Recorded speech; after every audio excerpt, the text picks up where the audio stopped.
बिस्मिल्लाहिर्रहमानिर्रहीम। अस्सलाम वालेकुम। माई सेल्फ मोहम्मद तजम्मुल और आप देख रहे हैं लर्निंग पॉइंट चैनल।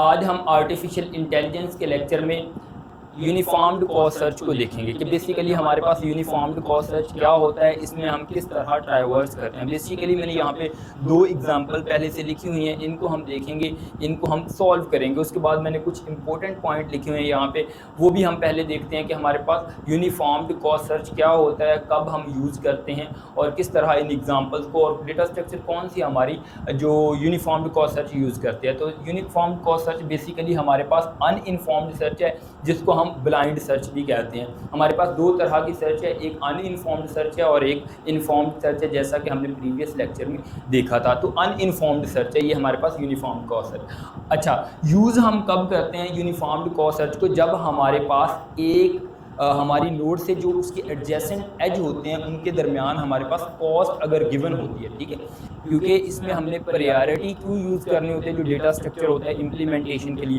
तो यहाँ पे फिर कॉस्ट हमें क्या होती है, गिवन होती है कि जिसकी प्रायोरिटी हाई होती है उसको हम अपनी क्यू में इंसर्ट कर लेते हैं। ये बात की बात है, हम इंशाल्लाह देखेंगे। इसको हम यूज़ कब करते हैं? जब हमारे पास एक नोड से जो उसके एडजेसेंट एज होते हैं उनके दरमियान, दो नोड के दरमियान हमारे पास कॉस्ट गिवन होती है, सिंपली आप ये कह सकते हैं। उसके बाद एक इट एक्सपैंड लोएस्ट और चीप कॉस्ट, जिसकी चीपेस्ट कॉस्ट होती है या लोएस्ट कॉस्ट होती है, उसको हमने एक्सपैंड करना होता है। ये हमारे पास फॉर एग्जांपल हमारे पास ए से गोल स्टेट तक जाने के लिए हमारे पास ए से हम बी वाला पाथ यूज़ करके भी आ सकते हैं, ए से हम सी वाला पाथ, बट हमने चूज़ कौन सा करना है? जो चीपेस्ट है, जिसकी कॉस्ट कम है, ये जैसे कि ये 1 है, हम फिर इस पाथ को चूज़ करेंगे। ये हम एग्जाम्पल को सॉल्व करते हैं। नेक्स्ट हमारे पास इसका ड्रॉबैक क्या है? हो सकता है जब हम यूनिफॉर्म्ड कॉज सर्च को अप्लाई करें तो हमारे पास एक इनफाइनाइट लूप बन सकते हैं। वो एग्जांपल मैंने इस तरह दी हुई है, इंशाल्लाह उसमें ये पॉइंट भी आपको कवर हो जाएगा। उसके बाद एजेंडा क्या है? इसमें हमने गोल स्टेट को अचीव करना होता है। उसके बाद ऑप्टिमल हमारे पास जो सर्च होनी चाहिए, उसके बाद मिनिमाइज कॉस्ट होनी चाहिए। इसके एजेंडाज हैं, ये बाद में हम डिस्कस करेंगे। तो चलें, हमारे पास फर्स्ट ऑफ ऑल पहली एग्जाम्पल है जिसको हम सॉल्व करते हैं कि हमारे पास यूनिफॉर्म्ड कॉज सर्च किस तरह वर्क करती है। बेसिकली अगर हम बात करते हैं कि डेटा स्ट्रक्चर हमारे पास कौन सा होता है, तो प्रायोरिटी क्यू को हम यूज़ करते हैं, ठीक है जी। प्रायोरिटी क्यू हमने मेरे ख्याल में पीछे हमने एक क्यू को यूज़ किया था DFS को इम्प्लीमेंट करने के लिए, और DFS को हमने इम्प्लीमेंट करने के लिए हमने स्टैक यूज़ किया था। तो इसी तरह हमने यूनिफॉर्म्ड कॉज सर्च को इम्प्लीमेंट करने के लिए प्रायोरिटी क्यू यूज़ करना है, ठीक है जी। तो मैं यहाँ पे क्यू बनाता हूँ जो कि हमारे पास प्रायोरिटी क्यू है। यहाँ पे सबसे पहले हमारे पास ए है, तो प्रायोरिटी क्यू में हमारे पास क्या होगा? ए, और इसको मैं आउटपुट में भी क्या लिखता हूँ?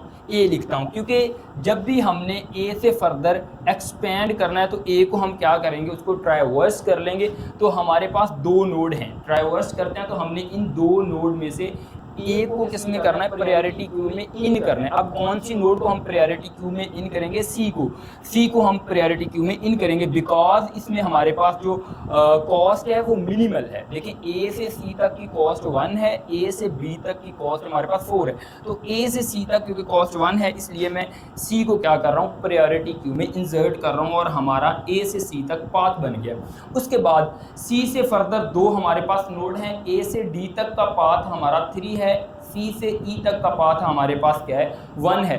तो मैं सी को यहाँ पे क्या करूँगा? एक्सप्लोर करते हुए ई को इंसर्ट करूँगा प्रायोरिटी क्यू में, और आउटपुट में भी हम ई को लिखेंगे। अब ई के बाद हमारे पास पाथ ही हमारे पास एक बचता है। ई के बाद हम डायरेक्टली अपनी गोल स्टेट तक पहुंच जाएंगे और गोल स्टेट को यहाँ से क्या कर देंगे? ख़त्म कर देंगे, क्योंकि हमारा जो पाथ है ये ए से हम सी पे गए, सी से ई की तरफ और ई से हम जी की तरफ। आप देखें, सी से जी तक दोनों की कॉस्ट 5 है, लेकिन हमने अकॉर्डिंग टू एल्गोरिदम चलना है कि एल्गोरिदम हमें क्या कह रहा है कि हमने मिनिमम जो कॉस्ट है उसको हमने पिक करना है, क्योंकि उसको हमने प्रायोरिटाइज करना है, प्रायोरिटी देनी है, ठीक है। इस तरह हमारी आउटपुट फाइनली क्या होगी? ये हमारी आउटपुट होगी। होप सो कि ये एक बिल्कुल सिंपल एग्जांपल थी। ये हमारी इनिशियल स्टेट थी, ये हमारी गोल स्टेट थी, इसकी आपको समझ आ गई होगी। इसके ये हमारे पास जो कि पाथ बन रहा है जिससे हम अपनी गोल स्टेट को अचीव कर रहे हैं, ठीक है जी। इसकी अगर आप कॉस्ट निकालना चाहें तो ए से सी तक हमने कितनी कॉस्ट पे की है?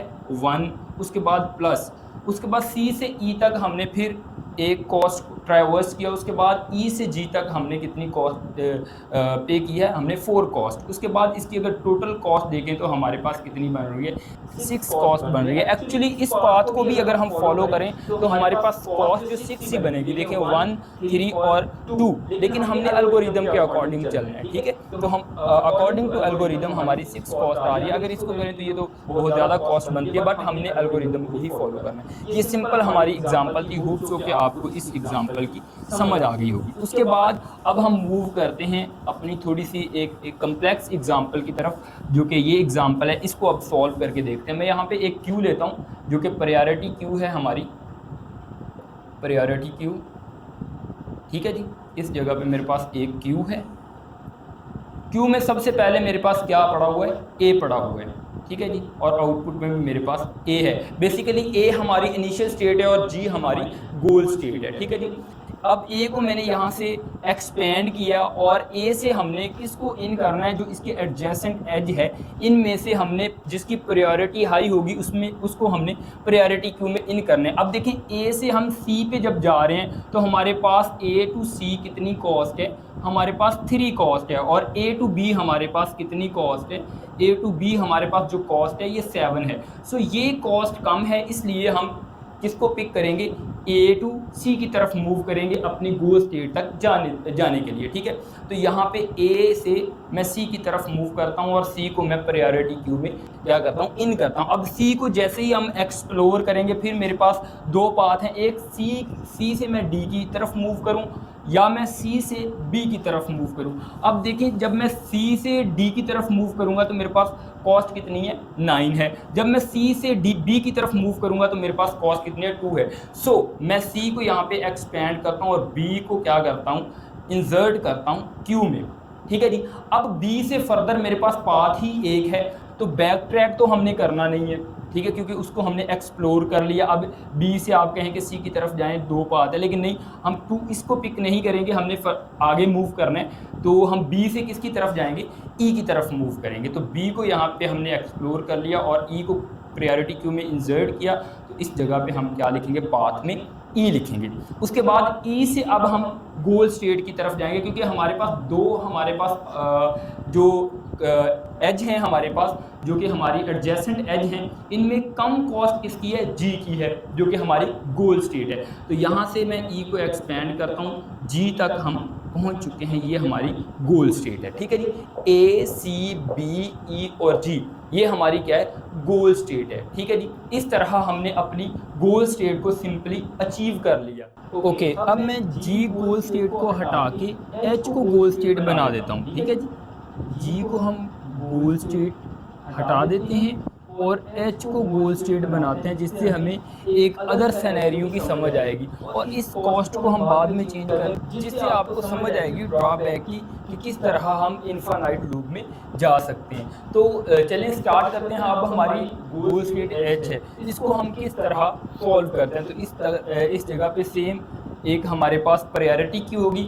सबसे पहले ए को हम यहाँ से स्टार्ट करेंगे और आउटपुट में भी हमारा ए होगा। अब ए को जैसे ही हम एक्सप्लोर करेंगे तो हमें किसको इंसर्ट करना है, सी को, क्योंकि इसकी कॉस्ट कम है, ठीक है। तो मैं ए से सी की तरफ मूव कर रहा हूँ। इस चीज़ का आपको आइडिया है, होप सो कि हम ए से सी की तरफ क्यों जा रहे हैं, क्योंकि हमारी कॉस्ट कम है। ए से बी की तरफ कॉस्ट 7 है, ये ज़्यादा कॉस्ट है। अब सी से हम डी की तरफ भी मूव कर सकते हैं, सी से हम बी की तरफ भी मूव कर सकते हैं, बट हम सी से बी की तरफ मूव करेंगे क्योंकि कॉस्ट कम है। तो मैं यहाँ पे इस जगह पे मुझे सी को इंसर्ट करना था, ठीक है। अब सी को हम यहाँ से ख़त्म कर देंगे और बी को क्या करेंगे, क्यू में इंसर्ट करेंगे और आउटपुट में भी हमें बी मिलेगा, ठीक है जी। उसके बाद बी से हम ई की तरफ मूव करेंगे, बैक ट्रैक तो नहीं करेंगे, बी से हम ई की तरफ मूव करेंगे, क्योंकि हमारे पास एक ही पाथ है, क्योंकि हम इस तरफ से तो आए हैं, हमने बैक ट्रैक नहीं करना। बैक ट्रैक की आपको इस जगह पे समझ आ जाएगी इंशाल्लाह। अब हम बी से ई की तरफ मूव करेंगे, तो इस जगह पे ई आएगा और पाथ में भी हम ई लिख देंगे। अब ई से हम किस तरफ मूव कर सकते हैं, एक तो हम जी की तरफ जा सकते हैं और एक हम एफ की तरफ जा सकते हैं और एक हम डी की तरफ। हमारे पास 3 एडजेसेंट नोड हैं, बट हमने ई से मिनिमम जो कॉस्ट है ये ई और जी के बिटवीन है, सो हम ई के बाद जी को क्या करते हैं, प्रायोरिटी क्यू में इन करते हैं। तो इस जगह पे हमारे पास जी आएगा और पाथ में भी हम क्या लिखेंगे, जी लिख देंगे। बट हमारे पास जी गोल स्टेट नहीं है, तो जो हमारी यूनिफॉर्म्ड कॉज सर्च है इसमें भी हमारे पास बैक ट्रैकिंग होती है। तो इस जगह पे हमने क्या करना है, अब बैक ट्रैक करना है और जी से हम ई की तरफ मूव करेंगे। तो जी से हम अगेन ई पे मूव करेंगे और इस पाथ में भी हम ई लिख देंगे, जी से ई लिख देंगे। किस तरह इन्फानाइट लूप, जैसा कि मैंने ड्रॉबैक में लिखा था, इन्फानाइट लूप इस जगह पे बन जाती है हमारे पास जो यूनिफॉर्म्ड कॉज सर्च है। तो यही मैं आपको बता रहा हूँ। अब हमारे पास जी से जब हम ई की तरफ आए हैं तो हमारे पास अगेन हमारे पास 3 एडजेसेंट एज हैं। एक हम ई से जी की तरफ मूव कर सकते हैं, ई से एफ की तरफ मूव कर सकते हैं, ई से डी की तरफ मूव कर सकते हैं। हमारे पास जो पहला रूल तो ये है कि हमने मिनिमम जो कॉस्ट है उसको पिक करके फर्दर मूव करना है। बट अगर मिनिमम कॉस्ट को पिक करते हुए हम मूव करें एक नोड पे, बट हमारी अगर वो गोल स्टेट नहीं है, तो हम क्या करेंगे, बैक ट्रैक करेंगे और उसके बाद जो छोटी मिनिमम वैल्यू है उसको पिक करेंगे। अब हमने हम अब किसको पिक करेंगे, ई से हम एफ की तरफ मूव करेंगे क्योंकि इसकी मिनिमम कॉस्ट है 2 है और ई से डी की 3 है। सो मैं ई से एफ की तरफ मूव करूंगा। तो मैं इस जगह पे ई से एफ को क्या करूंगा, प्रायोरिटी क्यू में इंसर्ट करूंगा और एफ को इस जगह पे लिख दूंगा। उसके बाद अब हमारे पास, क्योंकि एफ भी हमारे पास गोल नोड नहीं है, अब अगेन हम क्या करेंगे, यहाँ से बैक ट्रैक करेंगे ई पे। तो मैं F को यहाँ पे Q से निकाल दूंगा और E को अगेन इंसर्ट करूंगा और इस जगह पे भी हमारे पास E आएगा। ठीक है, अब अकॉर्डिंग टू रूल हमारी मिनिमम वैल्यू कौन सी है, 3 है, क्योंकि हमने इन दोनों को एक्सप्लोर कर लिया बट हमें गोल नोड नहीं मिली। सो हम E से D की तरफ मूव करेंगे। अब E को यहाँ पे मैं निकाल रहा हूँ और D को मैं क्या कर रहा हूँ, इंसर्ट कर रहा हूँ और इस जगह पे भी E से यहाँ पे D लिखता हूँ क्योंकि स्पेस कम है। सो E से हम D की तरफ मूव कर रहे हैं। अब हमारे पास D से 3 हमारे पास एडजेसेंट नोड है। एक D से E, इधर तो हम आएंगे नहीं क्योंकि हमने पहले एक्सप्लोर कर लिया। D से C की तरफ आ सकते हैं, D से H की तरफ जा सकते हैं। D से C अगर हम इसकी कॉस्ट को चेंज कर दें तो बेहतर है क्योंकि इस तरह लूप दोबारा बन जाएगा। हम ये नहीं बनाना चाहते, फिलहाल हम गोल स्टेट को अचीव करना चाहते हैं। तो इस जगह पे कॉस्ट ज़्यादा मैंने कर दी। सो हम इस कॉस्ट को पिक कर लेंगे 13 को, ये D से हम H की तरफ मूव करेंगे ताकि हम गोल स्टेट को अचीव कर सकें। इस तरह हमने अपनी गोल स्टेट को अचीव किया। अगर हम इस तरफ आते फिर हमें अगेन दोबारा वही प्रोसेस रिपीट करना पड़ता। ये हमारा ड्रॉबैक था बेसिकली कि हम किस तरह एक लूप में जा सकते थे, लेकिन हमने क्या किया, एच को अपने अचीव कर लिया, इसकी कॉस्ट सिंपली चेंज कर दी। तो यही इसका ड्रॉबैक था। अब इसकी अगर हम कॉस्ट देखें तो बहुत ज़्यादा कॉस्ट बनेगी, बट अकॉर्डिंग टू एल्गोरिदम अगर हम चलते हैं तो हमारे पास वर्स्ट केस बन रहा है। देखिए कितनी कॉस्ट, ए से सी अगर हम जा रहे हैं तो हमारे पास 3 कॉस्ट बन रही है। ठीक है, सी से बी जा रहे हैं तो हमारे पास 2 कॉस्ट बन रही है। फिर हम बी से ई की तरफ जा रहे हैं, 6 कॉस्ट बन रही है। फिर ई से जब जी की तरफ जा रहे हैं तो 1 कॉस्ट है। फिर हम वापस भी आ रहे हैं, जी से ई की तरफ आ रहे हैं तो अगेन 1 कॉस्ट है। फिर ई से एफ की तरफ जा रहे हैं, 2 कॉस्ट है। फिर एफ से वापस ई की तरफ आ रहे हैं तो हमारे पास कॉस्ट कितनी बन रही है, 2 बन रही है। प्लस उसके बाद ई से डी की तरफ जा रहे हैं तो हमारे पास 3 कॉस्ट है। डी से एच की तरफ जा रहे हैं तो हमारे पास 13 कॉस्ट है। तो ये हमारे पास कॉस्ट है। कॉस्ट अगर हम काउंट करें तो हमारे पास 3 और 2 5, 5 और 6 11, 12, 13, 13 एंड 2 हमारे पास 15, 15 एंड 2 17, 17 एंड 3 हमारे पास 20, 20 एंड 13, 33। टोटल कॉस्ट हमारे पास 33 बन रही है। ठीक है जी, ये हमारी प्रॉब्लम थी जो कि हमने इसको सिंपल प्रॉब्लम के साथ भी सॉल्व कर लिया और थोड़ी सी कॉम्प्लेक्स एग्जांपल भी देख ली। अगर हम विजुअली देखें तो इसकी कॉस्ट में भी कम भी हो सकता है, लेकिन हमने एल्गोरिदम के अकॉर्डिंग देखना है। तो इस तरह ये हमारे पास प्रायोरिटी क्यू को यूज़ करते हुए हम यूनिफॉर्म कॉस्ट सर्च को ट्रैवर्स करते हैं। हमने देखना होता है जो कॉस्ट कम होती है उसको हम पिक करते हैं और फर्दर मूव करते रहते हैं। होप सो कि आपको यूनिफॉर्म कॉस्ट सर्च की समझ आ गई होगी कि किस तरह हम ट्रैवर्स करते हैं यूनिफॉर्म कॉस्ट सर्च में। तो इंशाल्लाह मिलते हैं नेक्स्ट वीडियो में जो कि हमारी बाई डायरेक्शनल सर्च है, उसको देखते हैं और उसके बाद बेस्ट फॉर सर्च एंड हम ग्रीडी एंड हिल क्लाइंब की तरफ मूव करेंगे इंशाल्लाह। तो चले मिलते हैं नेक्स्ट वीडियो में। अल्लाह हाफिज़, तब तक के लिए अपना ख्याल रखिए।